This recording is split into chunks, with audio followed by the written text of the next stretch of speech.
أعوذ بالله من الشيطان الرجيم. بسم الله الرحمن الرحيم. تلك الدار الآخرة نجعلها للذين لا يريدون علوا في الأرض ولا فسادا والعاقبة للمتقين. من جاء بالحسنة فله خير منها ومن جاء بالسيئة فلا يجزى الذين عملوا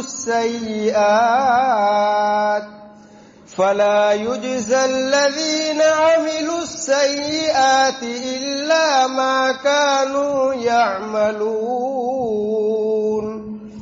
إن الذي فرض عليك القرآن لرادك إلى معاد قل ربي أعلم من جاء بالهدى ومن هو في ضلال مبين. وما كنت ترجو أن يلقى إليك الكتاب إلا رحمة من ربك فلا تكونن ظهيرا للكافرين. ولا يصدنك عن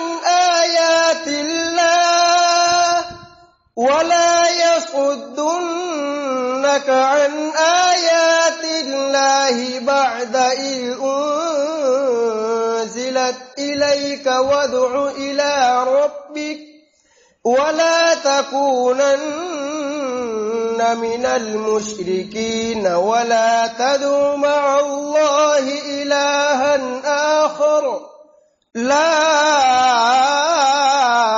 إله إلا هو كل شيء هالك إلا وجهه له الحكم وإليه ترجعون.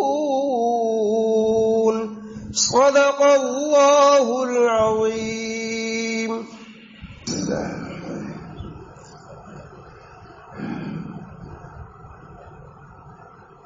الحمد لله نحمده ونستعينه ونستغفره ونؤمن به ونتوكل عليه ونعوذ بالله من شرور أنفسنا ومن سيئات أعمالنا. من يهده الله فلا مضل له ومن يضلل فلا هادي له. ونشهد أن لا إله إلا الله وحده لا شريك له ونشهد أن سيدنا ونبينا ومولانا محمدا عبده ورسوله صلى الله تعالى عليه وعلى آله وأصحابه وأزواجه وذرياته وسلم تسليما كثيرا. أما بعد، أعوذ بالله من الشيطان الرجيم. بسم الله الرحمن الرحيم. قل رب زدني علما. صدق الله العظيم. دوستو بزرگوں عزیزوں، یہ سب یہ ناساز ہو گئی تھی یہ الحمدللہ فضا کی برکت تھی. اس جگہ پر میں نے چاہا یہ تھوڑا سا مضمون جس کو حضرت حائی صاحب نے حضرت حانوی سے ترجمہ کرایا ہے. مکہ معظمہ میں تھے، وہاں تھانوی رحمۃ اللہ علیہ حضرت حائی صاحب کی خدمت میں گئے تھے. حضرت حائی صاحب تشریف لائے. وہاں تھانوی کہتے ہیں میں تو استشفاء کے لیے گیا تھا، یعنی فیض حاصل کرنے کے لیے گیا تھا یہاں سے، مگر شیخ علی کا حکم ہوا کہ اس کا ترجمہ تم کر دو. اگرچہ میں اس کا اہل نہ تھا، لیکن شیخ کا حکم ہوا اس لیے میں نے ترجمہ کیا اور یہ فرمایا کہ اس سے لوگوں کو نفع ہوگا. اس پر ایک بات میں اور کہتا ہوں یہ ترجمے کا کام بھی بہت اہم ہے. حضرت حائی صاحب نے کہا کہ ترجمہ کر دو. حضرت حائی صاحب نے مہاتھاری میں سمجھا, اسرائیلی عالم نہیں تھے, سمجھا کہ یہی ترجمہ کر سکیں گے. لہٰذا خود اس کتاب کے آخر میں لکھا ہے دیوبند کے بڑے عالم نے کہ اس کتاب کا ترجمہ ماتھانی نہیں کر سکتے تھے, حضرت حائی صاحب نے کرایا. ترجمے کا مسئلہ ہے, بہت اہم کتاب ہے, بہت دنوں سے سنایا میں نے, 10-20 اس کا مضمون ختم ہی نہیں ہوتا. اللہ تعالیٰ مجھے بھی اس کتاب سے نفع دے, ساری امت کا نفع دے. بہت مفید کتاب ہے. اللہ تعالیٰ اس سے ہم کو اور آپ کو سبھی کو ہر شخص کے سننے اور سنانے کی کتاب ہے. ایسی کتاب کو سننا بھی چاہیے, علمی بھی ہے, مگر اس کو غور سے پڑھنے کی ضرورت ہے. میں نے شاید بہت مرتبہ سنا ہے اس کو, مختلف مضامین. خود تھانے لکھتے ہیں, سنا رہا ہوں کہ کتاب کے ترجمے کی اہمیت. ایک روز حضور نور ممدوح ذکر دامت ذکرہم, وہاں تھانی لکھ رہے ہیں اپنے شیخ کو, ادب سے لکھ رہے ہیں. ایک روز حضور نور ممدوح ذکر دامت ذکرہم کی محفل قدس مجلس, دامت ذکرہم کی مجلس قدس مجلس انس میں ممبئی فیوز و انوار معدنیات برکات و اسرار ہے. آپ کی مجلس جو معدن ہے اسرار کے انوار کی کدے تعریف کر رہے ہیں, اپنے شیخ کی مجلس کی تعریف حضرت تھانوی کر رہے ہیں. جبکہ حضرت حائی صاحب اس طرح ہی عالم بھی نہیں تھے, لیکن شیخ سے اتنا اعتقاد تھے. حضرت مولانا محمد قاسم صاحب فرماتے تھے کہ ہم حضرت حائی صاحب کے علم کی وجہ سے نہیں, ان کے عمل کی وجہ سے متفق ہیں. نہیں, ہم ان کے عمل کی وجہ سے نہیں, ان کے علم کی وجہ سے متفق ہیں. علم رسمی سر بسر پیر و زکات, علم رسمی پیر و کار کے علاوہ کچھ نہیں. اور علم جو لدنی ہوتا ہے وہ اللہ کی طرف سے ہوتا ہے. اصل علم وہی ہے جو اللہ کی طرف سے وارد ہوتا ہے. اسی بنا پر حضرت حائی صاحب کی خدمت میں مولانا قاسم صاحب عبدالسلام وہی یہ حضرات تشریف لے گئے اور ان کو فائدہ ہوا. مولانا محمد قاسم صاحب کا کہنا سب سے اہم ہے کہ ہمارے حائی صاحب کے ہم عمل کو ایسے نہیں کہ ان کے علم کو ایسے نہیں. علم رسمی سر بسر کی رسقات, علم رسمی سر بسر کی رسقات, نہ ادو کیفیت حاصل نہار معلوم ہے. علم رسمی سر بسر صرف پیر و قال ہے, نہ اسے کیفیت نہ حال. اس وجہ سے اس علم رسمی سے آگے ہم کو بڑھنا چاہیے. یہ مدرسہ ہے, خانقاہ ہے, سب ایک ہے. خانقاہیوں کو بھی علم حاصل کرنا چاہیے. جو خانقاہی اپنے جہاد میں چل رہا ہے تو شیطان کے راستے میں جا رہا ہے, اس سے گمراہی پھیلے گی. اور جو عالم اپنے علم پر عمل نہیں کرتا ہے وہ بھی گمراہی کا سبب بنتا ہے. اس بنا پر کوئی شیخ بھی نہیں کہہ سکتا کہ ہم کو علم کی ضرورت نہیں ہے, اور نہ کوئی عالم کہہ سکتا ہے کہ ہم کو باطنی کی ضرورت نہیں ہے. باطنی علم کی ضرورت ہے. باطنی علم ہوتا ہے سب اصول. وہ رسم موسی کی کتاب ہے, جانتے ہیں لوگ, اس میں لکھا ہوا ہے کہ افتاح کے شرائط میں سے یہ ہے یہ ہو صرف شرکائے کے حاشیے سے مکھی نہیں بنو گے, بلکہ تم کو چاہیے کہ تم کو شرط حاصل کرو, اس سے تم فتوا دو گے سب بچے سکتے ہو. صرف یہ کافی نہیں ہے کہ حروف کی شناختی کافی نہیں ہے, کیونکہ افتاح معاملہ بین العبد بین اللہ ہے. مفتی خدا کی جگہ پر بیٹھ کر کے فتوا دیتا ہے. اس کرسی کے بارے میں شیخ سارا نے لکھا ہے یہ کرسی ہماری نہیں ہے, یہ نبی اکرم صلی اللہ علیہ وسلم کرسی ہے. جو عالم و شیخ اس کرسی بیٹھتا ہے وہ نیابت رسول کے منصب پر ہے, اس کو وہی کرنا چاہیے جو انبیاء نے کیا ہے. اس میں کچھ ترمیم نہیں کر سکتا. ہر کی بجائے نشست وہ مردمہ بغیر متوجہ شدن پورا ہما بات کر کے انبیاء علیہ السلام کر کر جو شخص کسی منصب پر بیٹھا, منصب شیخوخت پر, منصب افتاء پر, منصب تعلیم پر, منصب تدریس پر, اس کو وہی کرنا چاہیے جو اصل نے کیا ہے. اگر اس کی مخالفت نہیں کرتا ہے تو اس نعمت کا حق ادا نہیں کر رہا ہے. اس سے شاہ ولی اللہ صاحب نے کہا ہر کی بجائے نشست مردمہ ممے متوجہ شرط اور ہم بات کر کے انبیاء علیہ الصلوۃ والسلام کا دن یہ بات کرتے ہم نے یاد نہیں کیا ہے. حضرت محمد شاہ صلی اللہ علیہ وسلم کئی مرتبہ سنا ہی سب یاد ہو گیا ہے. اس وجہ کتنی مرتبہ سنایا علماء کو. سب علماء ہی جاتے تھے سب علماء تو اردو ہو گیا تھا. یہی باتیں سناتے تھے جس کی وجہ سے علی میاں نے لکھا کہ علوم کا استحضار ہوا لکھا علی میاں نے بہت علوم کے جیسے تھائی سال متعلق کہ ہم ان کے علم کی سمجھتے اسے وہاں شاہ صلی اللہ علیہ وسلم متعلق یہی کہتے تھے. حجت اللہ باغ کا قاری کے پڑھا رہے تھے تشریف لے گئے حجت الباغ کا کھوڑا سنا چھوڑ دیا. ہم کہیں اللہ مولانا کو معلوم نہیں ہوا کہ حجت اللہ باغ سناتے ہیں. تمام اس وجہ سے اس علم سے بھی آدمی کو آگاہی رکھنا چاہیے. یہ علم کیا ہے؟ علم باطن ہے. علم ظاہر کے ساتھ علم باطن کی بھی کہتے ہیں میں نہ جانے کیا سے کیا ہو جائے میں کچھ کہہ نہیں سکتا. نہ جانے کیا سے کیا ہو جائے میں کچھ کہہ نہیں سکتا. جو جو جو جو جو دستار فضیلت گم ہے دستار محبت میں. یہ بہت مشہور شعر ہے. نہ جانے کیا سے کیا ہو جائے میں کچھ کہہ نہیں سکتا.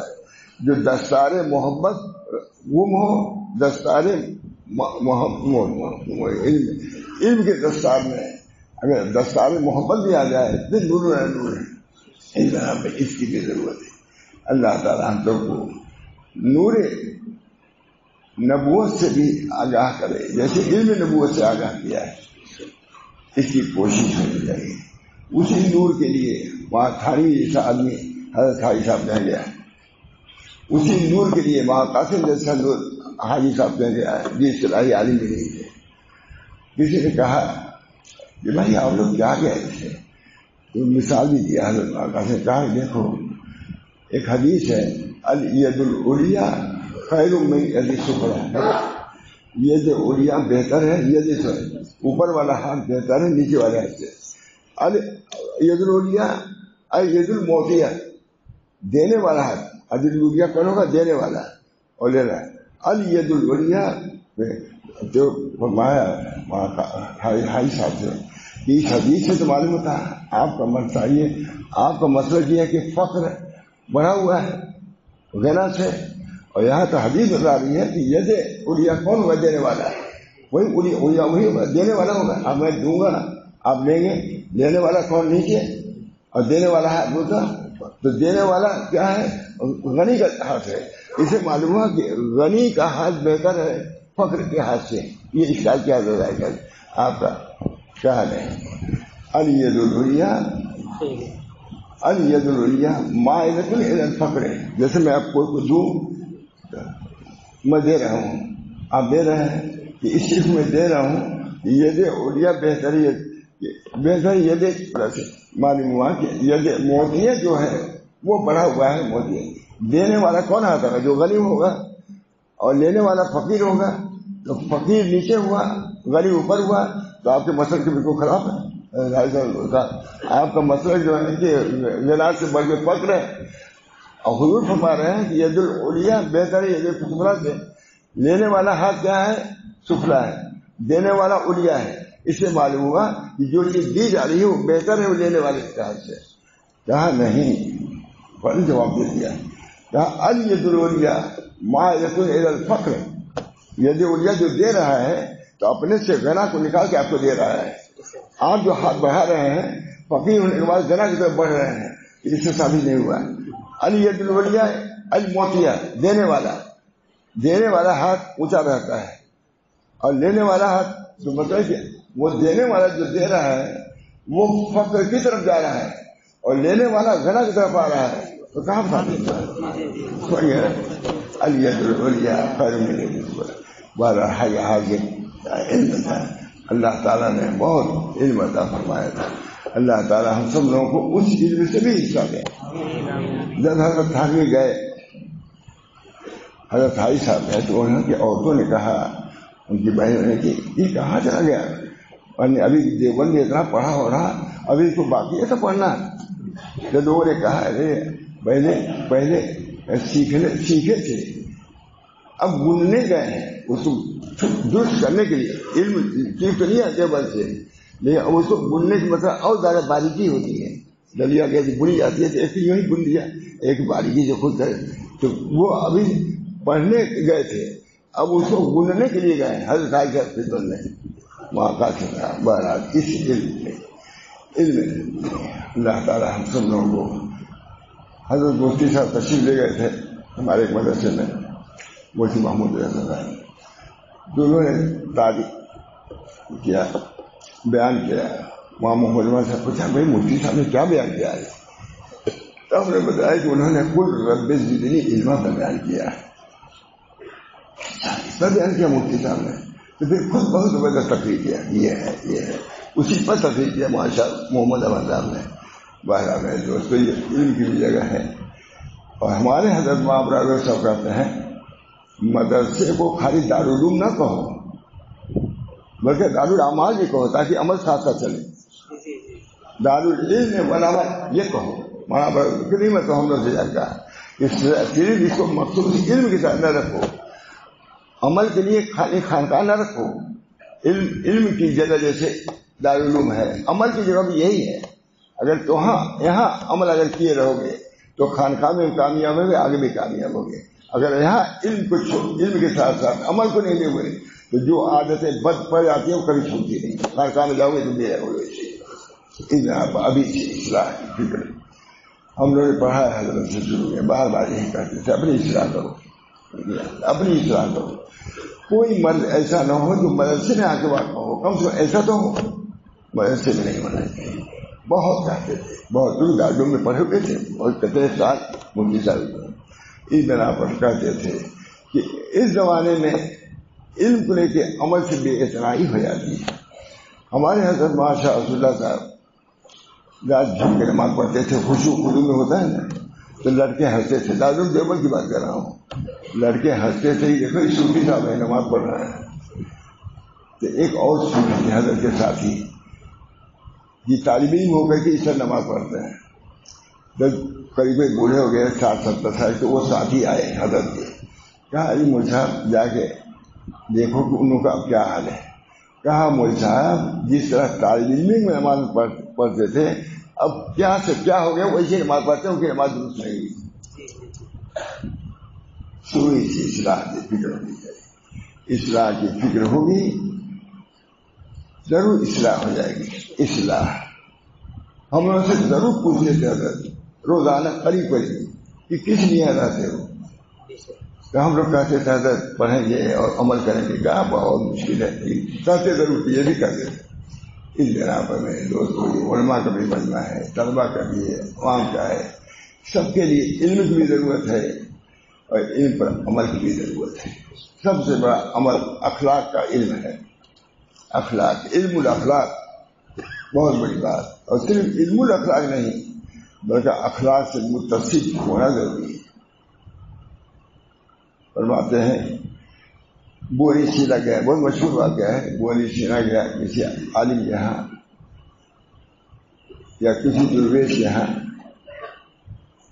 تو ایک آدمی پانی لیا دم کرانے کے لیے لیا, تو کہا کہ اس کو سودا کا بکرات تھا, سکرات تبھی رہا. اس نے کہا اس پھوک کرنے سے کیا ہوگا, یعنی اس پھوک سے کیا ہوگا.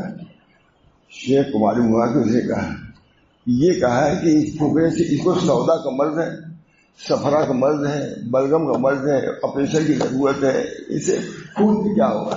کہا بہت کچھ ہوگا. بلایا اس کو, کہا بوتل لیا میرے پاس, بوتل لیا پانی, بوتل ٹوٹ گئی اور کہا ہماری بات میں اثر نہیں ہے. ہماری بات میں اثر ہوا کہ ہم نے صرف یہ کہا کہ تم نہیں جانتے, تمہارے چہرے پر سرخی آ گئی غصے سے. جب ہمارے کلام میں اتنا اثر ہے, تمہارے جیسے آدمی کے چہرے پر سرخی آ گئی, تو خدا کے کلام میں اتنا بھی اثر نہیں ہوا کہ سوداویت کو دور کر دے. اور کہا تم کیا کہتے ہیں؟ شکل اول منطق کی شکل 4 شکل ہے. کہا تمہارے شکل اول پر دور لازم آتا ہے اور ثابت کیا اس کو اٹھاؤ. بکرات سے کہا اٹھا نہیں سکتے. مولوی نے کہا منطق کا ہے. ہمیں دوستو علم بہت بڑی نعمت، بہت بڑی دولت ہے. علم کا مرتبہ بہت بڑا ہے. آدم علیہ السلام کا خلافت کا استحقاق علم کی وجہ سے ہوا، عمل کی وجہ سے نہیں. اللہ تو کر ہی رہے تھے. اس جگہ پر علم کی آپ قدر کریں. ہاں علم وہ ہو، علم حق، علم کی رہ حق رہنمائے جہالت. علم وہ ہے جو حقائق اشیاء کی طرف لے جائے، جو اللہ کو پہچانائے، اللہ کے رسول کو پہچانائے، اللہ کے دین کو پہچائے، وہ علم ہے.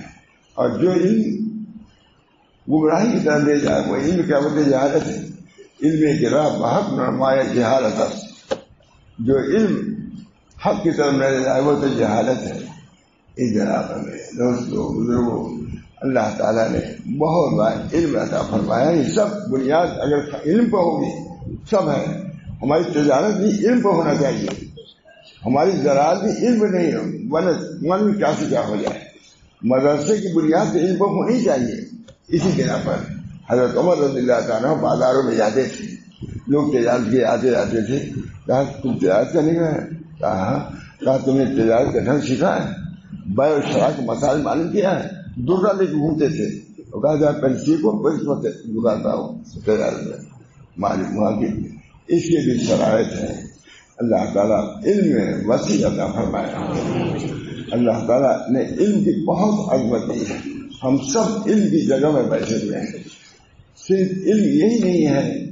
قال اللہ تعالیٰ خود رسم مفتی میں لکھا ہوا ہے کہ افتاء کے شرائط میں سے یہ ہے کہ صرف وقایا ہدایت کے حاشیہ دے کر کے تم مفتی نہیں ہو سکتے، بلکہ اس کے لیے ضروری ہے کہ تم اللہ سے نسبت پیدا کرو. کیونکہ اس وقت تم خالص ہو اللہ بندے کے درمیان میں.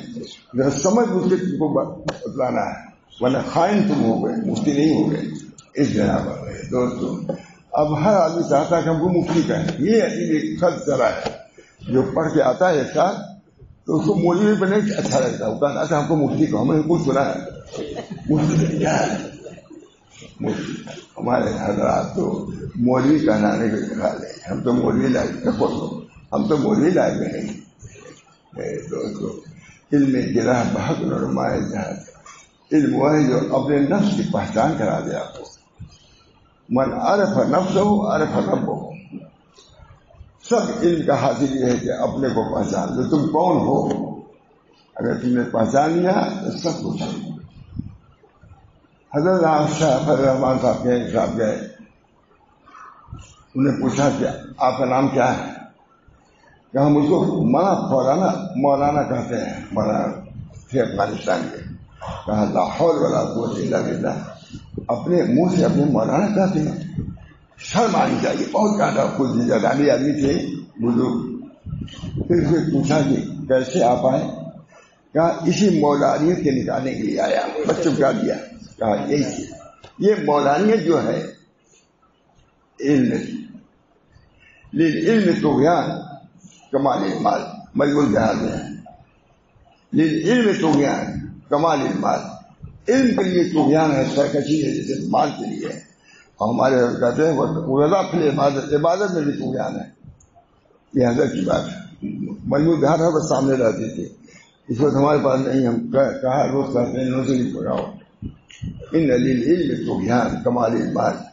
علم کے لیے طغیان ہوتا ہے کمال المال. تو حضرت ضرور وہ قضا پھر عبادت. بہت سے عبادت کے طغیان کی وجہ سے جہنم میں پہنچ گئے بہت سے. اس بات اللہ تعالیٰ ہم سب لوگوں کو صحیح علم عطا فرمائے. علم صحیح یہ ذریعہ ہے عمل صحیح تک پہنچنے کا. اور عمل صحیح سے اللہ جنت لے جائے گا.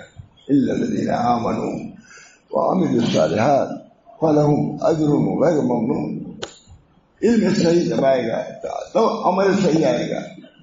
اور عمل صحیح کے بعد راستہ کھلے گا اور تم اللہ تک پہنچو گے. اس وجہ سے علم کا نتیجہ اور علم کا ثمرہ خود اپنی معرفت ہو، اللہ کی معرفت ہو. من عرف نفس ہو، علم ہو گیا کہ ہم کچھ بھی نہیں ہیں. اسی کو مولانا محمد اظہر نے ہم یہ ہے میرا اعزاز کہ میں کچھ بھی نہیں ہوں. کچھ ہونا میرا خالی ذلت و خاری کے سبب، کچھ ہونا میرا ذلت و خاری کے سبب ہے.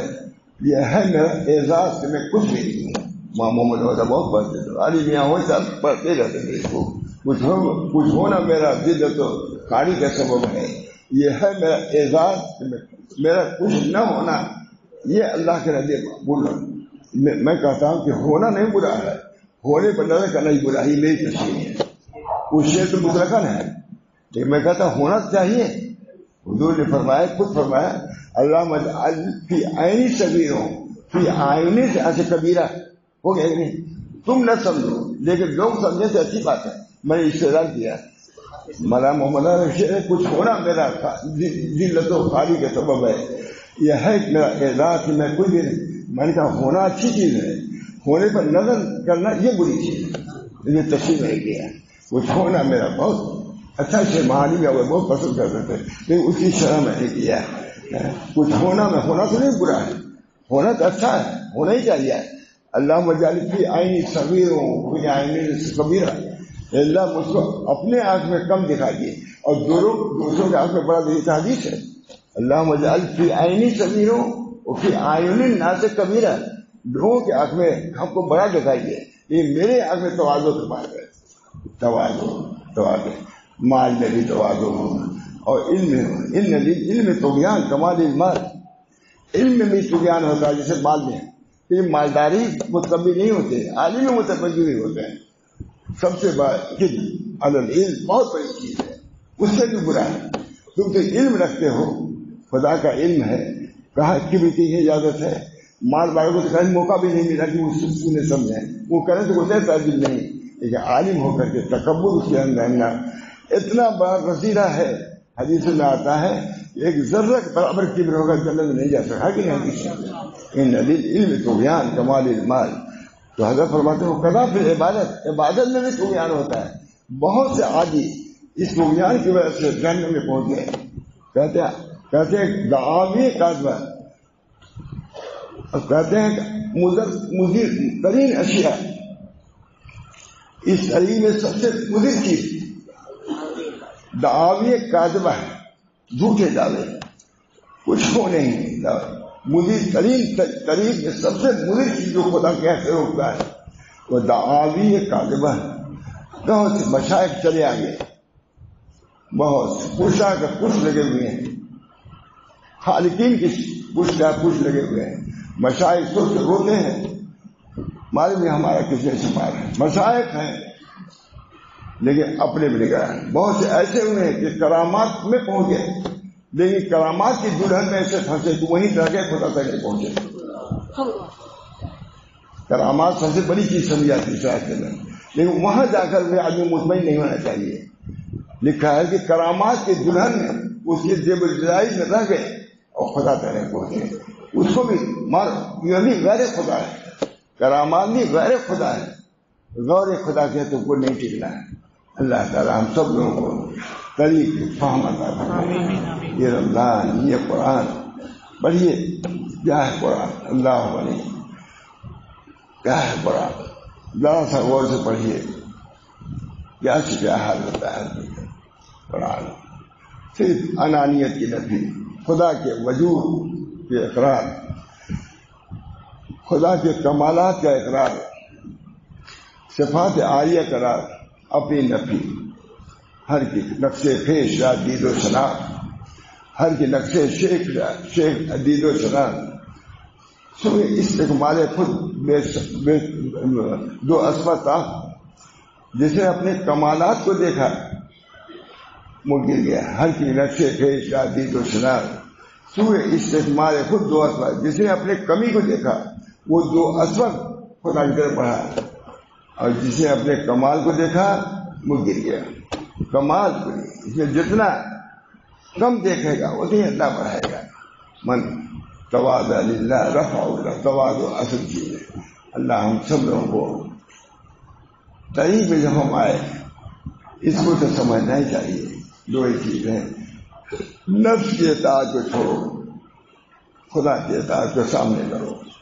یہ سب طریق کی بنیاد اسی پر ہے. جہاں نفس کا رب کا مقابلہ ہو، نفس کو چھوڑو. حضرت تھانوی کہیں جا رہے تھے نہیں سفر میں، تو اس نے کہا کہ جو کپڑا آج نہ بدلو، آج تو جمعہ ہے، شام کو بدلیں گا. چاہوں وہاں آواز کہا تھا یا اسے ہوتا ہے. ان دونوں میں یہ تھا کہ کپڑا بدل لو، جمعہ میں چاہے بعد میں ہو جائے گا، کوئی ایسی بات نہیں. کہ اچھا ہم ہی کو پٹی پٹھانے لگے. اپنے نفس سے کہا ہم ہی کو پٹی پٹھانے لگے. ہم نہیں، ہم آج ہی پہنیں گے کیونکہ آج جمعہ ہے. جمعہ کے دن کپڑا بدلنا مشہور ہے. اب وہ کہہ رہا تھا کہ جس دن بات کہنا وہ بھی پہننا اچھا کپڑا لوگ دیتے ہیں، بہت اچھا کپڑا پہن دیتے ہیں. کہا ہم ہی کو تم پٹی پڑھائیں. یہ حضرات اپنے نفس سے غافل نہیں ہوتے. ایک لمحے غافل. شیطان کہاں کو لے جا رہا ہے کوئی ملک. ایک زمانہ کہتے ہیں کہ ایک لمحہ بس غافل ادھر ہوا نہاد و مند، ایک لمحہ برابر بھی غافل ہو گئے، وہی تم کو ہلاک کر دے گا. سواری جاتی ہے ایک لمحہ میں ہوتا ہے، بریک میں ختم ہو جاتا ہے کہ نہیں آج. اسی طرح یہ سواری چل رہی ہے. نفس کا ڈرائیور ہے، اگر اس نے شرارت کیا تو بچ نہیں سکتے. متنبر رہو کہ کہاں لے جا رہے ہیں ہم کو. اس طرح پر اللہ تعالیٰ ہم سب لوگوں کو صحیح طریق کی رہبری فرما دے. صحیح طریق راستہ جب مل گیا پہنچ جائے گا آدمی، اور راستہ جب پہلے ہی بھٹک گیا ہے. اسی بنا پر تصحیح نیت پر زور دیا جاتا ہے. نیت صحیح کرو پہلے. اگر نیت میں فطور ہوگا کبھی نہیں پہنچ سکتے. نیت اللہ کے رضا، ارضاء باری تعالیٰ. یہ سب نماز روزہ خانقاہ مدرسے سب ارضاء باری تعالیٰ ہے. باری تعالیٰ کے راضی کرنے کے لیے ہے. اگر اس میں خلل ہوا کچھ نہیں ہے، نماز روزہ کچھ نہیں. نماز بھی آئے پھینک دی جائے گی جہنم میں. یہ چیز میں ہمارے لیے پڑھے ہی نہیں، مخلوق کے لیے پڑھا ہے. ریا سے پڑھا ہے. ان یسیر ریا شرک، تھوڑی سی ریا بھی شرک. ان یسیر ریا حدیث، ان یسیر ملتا کہا گیا. اب مثال نے کہا حدیث ہے یہ. ہم نے کہا بھائی ڈھونڈو پڑھا گیا اور پڑھاتے تھے مثال پڑھاتے تھے. میں نے ڈھونڈو مل گئی وہ. ان یسیر ریا شرک، تھوڑی سی ریا بھی شرک. ریا بہت بڑی بری چیز ہے. سیدنا عبد القادر جیلانی فرماتے ہیں کہ ہم سب ریا میں رہ چکے ہیں، اس وادی کو پار کر کے اخلاق کی بلندی پائے ہیں. ہمارے حضرت کہتے ہیں دیکھو اتنا بڑا آدمی سیدنا عبد القادر لیکن اپنے ریا میں ہونے کا اقرار وہ کرے ہیں. ہم سب ریا کی گھاٹی میں رہے ہیں اور یہاں سے پار ہو کر کے ہم اخلاق پائے ہیں. ہم کہتے ہیں ہم پہلے ہی مخلص ہیں. سیدنا عبد القادر جیلانی یہ کہتے ہیں. ہم یہ کہتے ہیں ہمارے یہاں ریا کبھی آئی نہیں. ریا کا جانا سب اخلاص ہی اخلاص ہے. ہر یہ اخلاص کی بات ہے، کچھ نہیں دین میں آتی ہے. اس جگہ پر اپنے کو متہم کرنا، نیت ہی میں متہم کرنا بڑی بات ہے. اللہ تعالیٰ ہم سب. حضرت تھانوی کے یہاں نیت پر بہت زور. نیت کیا ہے؟ تم کس لیے یہاں آئے ہو؟ پہلے یہ سوال تھا کس لیے تم آئے ہو؟ جس کہہ دیا کہ ہم اس نیت سے ٹھیک ہے رہو، یہ نہ کرنا رہو. تو اصول طریق کے ساتھ میں نے تصحیح نیت اولا، اس کے بعد قواعد اور جو اصول ہے اس کی پابندی ثانیاً، اور جو شیخ کہتا ہے اس کی اتباع عقیدت کے ساتھ ماننا. یہ ہے اس طرح پر میرے دوست بزرگوں، اللہ تعالیٰ نے ہم کو طریق حق دیا ہے. نبی صلی اللہ علیہ وسلم کے طریق آسان نہیں لوہا کر رہا. ایسا طریق ہے کہ جس کے رات دن جس دن کے پہلے نہ سمجھ میں آتا رہا، لیکن دن کی طرح معلوم ہوتا ہے کہ نہیں. لے لوہا کا نہا رہا ہے. تو اگر شریعت کے متعلق حضور کہتے ہیں تو کوئی حرج ہے؟ لے لوہا. اور مدینہ کو منورہ تو اس لیے کہا جاتا ہے المدینہ المنورہ بانوار رسول صلی اللہ علیہ وسلم. اس وقت کہاں بتی تھی تو کو اندھیرا تھا، مسجد میں بھی جلانے کے لیے نہیں تھی. جب بھی اس کو منورہ کہا جاتا ہے. مدینہ المنورہ. اب آگے بڑھا کے سمجھانے بے انوار رسول صلی اللہ علیہ وسلم. مدینہ جو منور ہے انوار رسول بلب سے نہیں ہے، رات سے نہیں. بمبئی کی سب سے زیادہ کہا جاتا منورہ. بمبئی منورہ کوئی کہتا ہے؟ اتنی روشنی رہتی ہے. بمبئی میں نہیں کوئی کہے گا. مدینے میں اندھیرا پہ تب بھی اس کو منورہ کہا جائے گا. دیا بھی مسجد میں چراغ جلانے کے بھی نہیں تھے تب بھی اس کو منورہ کہا جاتا ہے. تو منورہ بے انواری رسول ہوتا ہے, بے انواری قلوب ہوتا ہے. قلوب اگر منور ہے. ایک سناتے تھے کہ ایک مکان تھا کوئی, اس کمرے سے اللہ اللہ کی آواز آتی تھی. لوگوں نے کہا بھائی اسے تو وہ وضو رہتے تھے, وہ تو گئے کون کہتا ہے یہ معلوم کیا کیا صبح ہوا ہوگا. لوگوں نے جا کہا ایک بزرگ سے کہ حضرت ہمارے کمرے سے اللہ اللہ کی آواز آتی ہے. کہا اسے کوئی ذاکر گراتا تھا کیا؟ کہا رہتے تھے. کہا وہ زمین اللہ اللہ کرتی ہے, زمین عادی ہو گئی ہے اسی اللہ کے سننے سے, وہ بولی اللہ اللہ کرتی ہے. مدینہ المنورہ, اگر حضور کے انوار سے مدینہ منورہ کیا چاہیے نا, اگر آپ لوگ کے نور سے اللہ مجھے بھی شریک کر دیں تو منورہ کیا ہے. اس نور کی ضرورت ہے, نور کی, وہ نور بھی ایک نور ہے. اللہ مجعل فی قلبی نور وہ بھی وصل نبی پھر سمین وجعلنی نورا, اللہ ہم کو نور بنا دیا. ہم نے جان کے حرم میں ماں ابراہیم صاحب تھے, مجھے دعا میں بھول جاتا ہوں. صبح کو ہے نا جنہیں نور کا ذکر بار بار آیا تو ظہر کو جانے لگے, مدینہ حرم میں جا رہے تھے. ماں ابراہیم کیا مولانا جس صبح کو جو نور والی دعا پڑھی جاتی ہے اس وجہ سے پڑھ سکتے. اب دیکھیے کہ نہیں جھوٹی بات, یہ معلوم بچپنے والی بات. کیا مولانا ہم سے پوچھ رہے تھے کہ مولانا وہ نور والی دعا جو ہے دیکھیے بڑے مقبول میں نور والی دعا ہے تو کیا ہم لوگ ظہر میں جا رہے ہیں, صبح نہیں ہے تو ہم پڑھ سکتے ہیں؟ میں نے کہا حضرت اس کے لیے کوئی وقت تو نہیں ہے, وہ تو آسانی کے لیے کر دیا گیا کہ اس کو اردو میں پڑھا. انہیں نور کی دعا تو ہر وقت پڑھنا چاہیے, ظہر کا وقت ہو یا فجر کا وقت ہو, کچھ ہو گئے جی موقع بہت خوش رہتے تھے, صحیح رہتے تھے. اچھا مولانا وہاں جلسہ ہو رہا ہے, تبلیغی جلسہ اجتماع ہے, میں جاؤں؟ میں نے کہا لیکن میں زبانی نہیں مانوں گا آپ کی بات, لکھ کے دیجیے کہ میں جاؤں. میں نے لکھا حضرت ضرور جائیں. تو مراد آباد والے وہاں جلسہ اجتماع تھا بہت بڑا, نہیں بھوپال نہیں, یہی بھوپال وہاں پہ گجرات میں تھا, احمد آباد میں کہا تھا. تو کہا آپ لکھ کے دیجیے مجھ کو کہ میں جاؤں.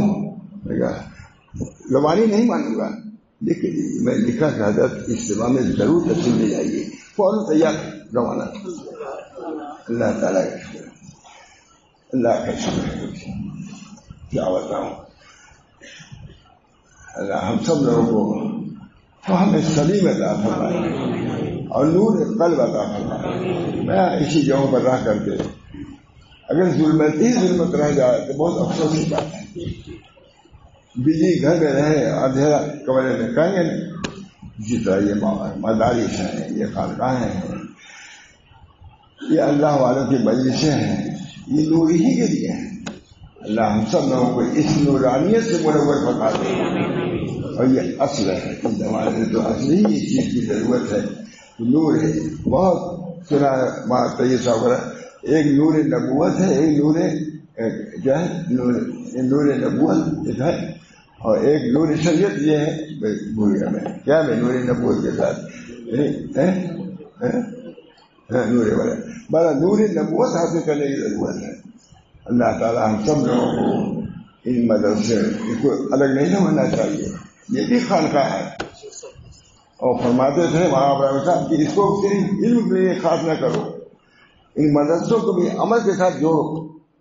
یہاں عمل کے ساتھ جوڑو گے تو خانقاہیں کامیاب ہوں گی. اگر یہاں نہیں جوڑا تو وہاں بھی اصلاح نہیں ہو کچھ بھی رہتا ہے. اس بنا پر ہم کو آپ اپنے گھروں کو بھی مدرسہ بنانا ہے, خانقاہ بنانی ہے. تربیت ماں کی وہ تربیت گاہ شروع سے وہاں سے ہونا چاہیے. اللہ تعالیٰ ہم سب لوگوں کو اس مہینے کی قدر کی توفیق فرما دے. یہ مہینہ بہت بابرکت مہینہ ہے, قرآن کا مہینہ ہے, نسبت میں اللہ حاصل کرنے کا مہینہ ہے. عام طور سے چلے میں لوگ رمضان نہیں جاتے تھے, بدر کی جنگ 17 رمضان کو وہی ہے. اللہ تعالیٰ ہم سب لوگوں کو اس دین کی قدر, اس علم کی قدر, ان مہینوں کی قدر, سب سے زیادہ قرآن پاک کی قدر ہونی چاہیے. قرآن بہت بڑی بات ہے.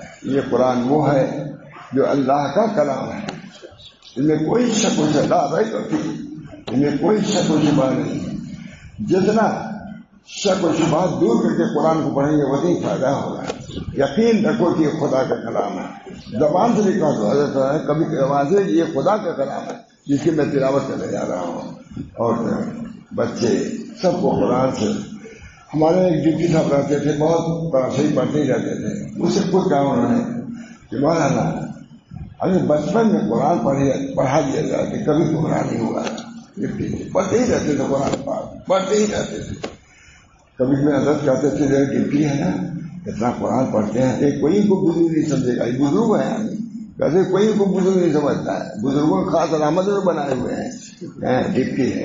اللہ تعالیٰ ہم سب لوگوں کو اس ولایت کو، اللہ کی نسبت کو، اللہ کی محبت کو حاصل کرنے کی کوشش کرنی چاہیے. میری طبیعت تھوڑی سی خراب ہے، دعا کیجیے اللہ تعالیٰ سے ٹھیک بھی آگے کا سفر بھی تمام ہو. میں تو نہیں تھا یہ تو سنا بھی نہیں میں بہت اچھی کتاب تھی لیکن تھوڑا سا سنا میرے کو یہ بات. حضرت تھانوی صاحب آئے، حضرت تھانوی تھے، اس کے الفاظ بھی بہت اچھے ہیں. سنا تو مولوی لوگوں کو پسند آئے گا.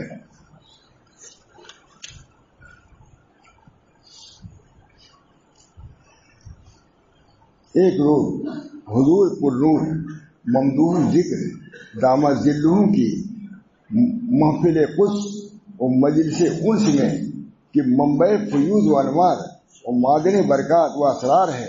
من جملہ افادات اس مضمون کا بھی تذکرہ ہوا کہ اداجہ مقبولات الہی مظہر اتم صفت رحمت کے ہوتے ہیں کہ مقبول الہی اللہ کے رحمت کے مظہر ہوتے ہیں. حضور ممدوح کو براہ شفقت و دلسوزی خیال ہوا کہ ان غریقان بحر غفرت کو ساحل ہدایت پر لانے کی کوئی صورت نکالی جائے. سرکار فرما رہے ہیں ان کو یہ خیال ہوا کہ گمراہ لوگ ہیں، ان کو کوئی صورت نکالی جائے تاکہ گمراہی کے لوگ نکلے، ہر رہائی کا نکالی جائے. ارشاد فرمایا کہ کتاب التنویر فی اسقاط التدبیر تصریف حجت الاولیاء ابن عطا صاحب حکم قدس روح اس محبت میں مبحث میں خوب ہے. یہ کتاب محبوب ہے جس کا ہر مضمون مدلل بدلال عقلیہ اور نقلیہ و کشفیہ ہونے کے سب سے مقبول و مرغوب ہے. یہ کتاب مرغوب ہے. اگر اردو زبان میں اس کا ترجمہ ہو جائے، حضرت حاج صاحب لکھ رہے ہیں، اگر اردو زبان میں اس کا ترجمہ ہو جائے تو نفع کا عام اور فیض اس کا تام ہوگا. نفع اس کا عام اور فیض اس کا تام ہو. اور عجب نہیں کہ مدعیان مذکور بھی بشرط فہم و انصاف و انصاف ترک تعصب چھوڑ دیں اور راہدار پا جائیں. ورنہ اور سارے مسلمان اگر یہ جو متصل لوگ ہیں ان کو نہ نفع ہو نہ ہو مگر لکھ رہے ہیں آ جائے. ورنہ سادے مسلمان تو اس اعتقاد فاسد اور خیال کاشی سے محفوظ رہیں گے، کسی کے دام میں نہ پھنسیں گے. اور نیز اس سے طلبہ کو علم، اب دیکھیے یہ بات لکھا اردو میں، نیز اس سے طلبہ کو علم، علماء کو عمل، عابدوں کو معرفت، عارفوں کو حال، اہل حال کو مقام، اہل مقام کو کمال، اہل کمال کو دولت بے زوال نصیب ہوگی. اردو ہے نا سادے مسلمان تو اعتقاد فاسد سے نکل جائیں گے اور کسی کے دام میں نہ پھنسیں گے. اور نیز ان سے علماء کا ترجمہ ہو جائے گا تو یہ ہوگا. نیز اس سے علماء کو یہ ترجمہ حضرت حاجی صاحب کرائے گا.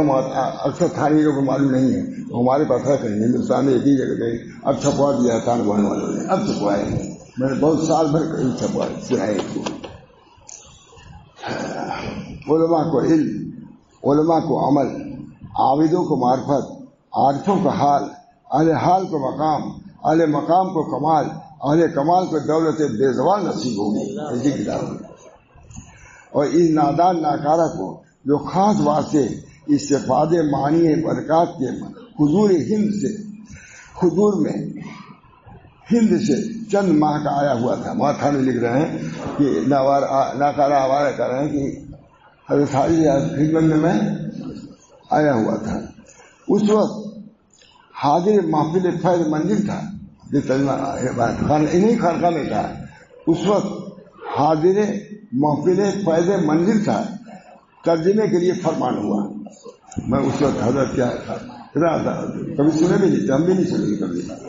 یہ حضرت تھانے لکھ رہے ہیں اپنے شیخ کی مدد میں اس جگہ کے خاص واسطے استفادے معانی و برکات کے حضور میں بندہ چند ماہ کا آیا ہوا تھا. اس وقت حاضر محفل فیض منزل تھا. ترجمے کے لیے فرمان ہوا، جس پر میں باوجود اپنی نااہلیت کے امتثال لیے مستعد بدل و جان ہو گیا. مستعد بدل و جان ہو گیا. روزانہ تھوڑا تھوڑا لکھتا اور حضور میں سنا دیتا، یہاں تک کہ بہت تھوڑی مدت میں بحمد اللہ اتمام کو پہنچا اور اکثر فیس باری تقدیر نام رکھا کہ میری بے استعدادی و کاہلی پر اس امر کا سر انجام ہونا محض حضور دامت ذلہ کا فیضان تھا. میں نے اپنی استعداد سے نہیں لکھا. یہ کتاب ہے تو کہانی سنا جا. اخیر میں لکھ رہے ہیں مولانا ذوالفقار صاحب لکھ رہے ہیں دیوبند کے دوست سے.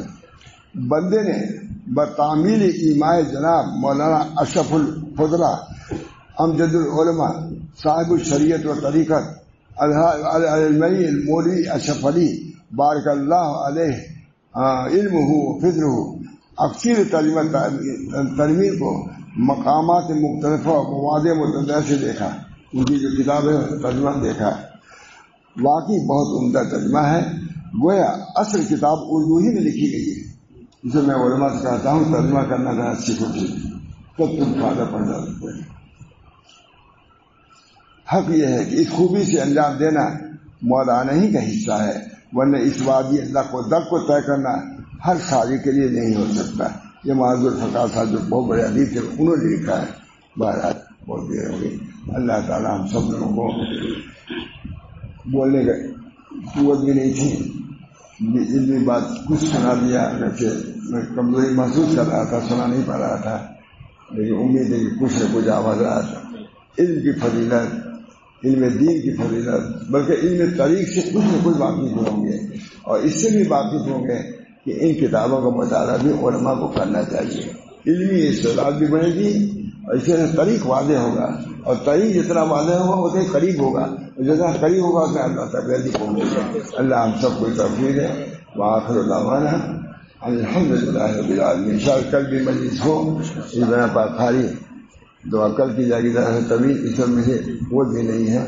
اللہ تعالیٰ مجھے بھی صحت دے، قوت دے، اور طریق کی باتیں بیان ہی کرتا رہتا ہوں. اللہ تعالیٰ اس کو قبول فرمائے اور مزید طریق کو واضح فرمائے، طریق کو واضح فرمائے. اللہ تعالیٰ اپنے فضل و کرم سے رمضان کے فیض و برکات، قرآن کے فیض و برکات سے ہم سب لوگوں کو بہرول فرمائے، خوب قرآن کے پڑھنے کی خوب اللہ توفیق دے، اور دل سے پڑھنے کی توفیق دے، اس سے تبرک حاصل کرنے کی توفیق دے، اس کو اپنا رہبر اور اس کا طریق بنانے کی توفیق دے. اللہ تعالیٰ ہم سب لوگوں کو قرآن سے صحیح مناسبت پیدا فرمائے. اسی طریقے سے اس کی حدیثیں ہیں نبی اکرم صلی اللہ علیہ وسلم کی، وہ اس کی شرح ہے، اس سے بھی رد ہونا چاہیے، بلکہ حدیثوں کو بھی علماء سے ترجمہ کچھ سیکھتے رہنا چاہیے، تاکہ کیونکہ حدیث قرآن کی شرح ہے جی، اس بنا پر اس شرح کو ملائیے گا، مزید انشاءاللہ لطف اور لذت کا سبب بنے گا. اللہ تعالیٰ ہم سب کو اس کی توفیق دے. وآخر دعوانا. یہاں بہت حضرات ہیں، باہر کے بھی ہیں، دیہات کے بھی ہیں، دوسرے لوگوں کے بھی ہیں. میں اس لائق نہیں تھا، لیکن اللہ تعالیٰ کا شکر میں نے بیان کیا. ٹوٹی پوٹی زبان میں دکھنا بھی تھی، دل بھی گھبرا رہا تھا، میں بیان کر دیا اپنے کے خلوص کی برکت سے. اللہ تعالیٰ اس کو میرے حق میں قبول فرمائے، میرے اہل و عیال کی تمام مریدین متبعین میں سارے مسلمین کے لیے اس کو راہ ہدایت بنائے اور اپنے تک پہنچنے کا اس کو ذریعہ بنائے، اور نبی اکرم صلی اللہ علیہ وسلم کی معرفت نصیب فرمائے، ان کے طریق کی معرفت فرمائے، اور ہر سنت کو پکڑنے کی ہم سب کو عطا فرمائے. ربنا تقبل منا انك انت السميع العليم برحمتك يا ارحم الراحمين بحرمة سيد النبي الكريم صلى الله عليه وسلم.